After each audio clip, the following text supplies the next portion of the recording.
हाँ जी दोस्तों, अज आप पहुंचे गुरुसर पिंड गिद्दड़वा के नाल ते आपां मैडम नूं प्रोडक्ट दे के गए सी अपना रेनाटस ते उन्हां नूं पत्थरी दा पीती दे विच पत्थरी सीगी जी। उन्हां दे जवानी आपां उन्हां तो रिजल्ट सुनदे हां।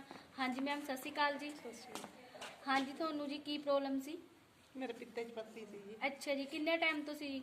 ਉਹ ਅਸੀਂ ਹੁਣ ਸਕੈਨ ਕਰਾਈ ਸੀ 16 ਉਹਦੇ ਵੀ ਐਮਆਈ ਸੀਗੀ। 16 ml आई सी पहला हाँ तो जी। स्कैन कराई सी। ठीक है जी। ਉਸ ਤੋਂ ਬਾਅਦ ਫਿਰ ਇਹ ਦਵਾਈ ਲੈਤੀ 21 ਦਿਨ ਹੀ ਖਾਧੀ ਦਵਾਈ। अच्छा जी। 21 ਦਿਨ ਇਹ ਦਵਾਈ ਨਾਲ ਵੀ 3.5 ਰਹੇਗੀ। 3.5 रहेगी। पत्थरी कित्थे है जी? ਪਿੱਤੇ ਚ ਜੀ। पीती जी। आ तुहाडे कोले रिपोर्ट है जी? ਹਾਂਜੀ अच्छा जी, तुसी केड़ी दवाई खाधी है जी? ਆ ਸੀ ठीक है जी। एक तुहानूं होर प्रॉब्लम सीगी, होर केड़ी केड़ी प्रॉब्लम ठीक होई है जी? तुसी मैनूं ਧੌਣ दस ਮੇਰੀ ਦੁਖਦੀ ਸੀ ਜੀ। अच्छा जी, एक मैं- मैडम नूं सर्वाइकल सीगा ते ਉਹ ठीक होया जी।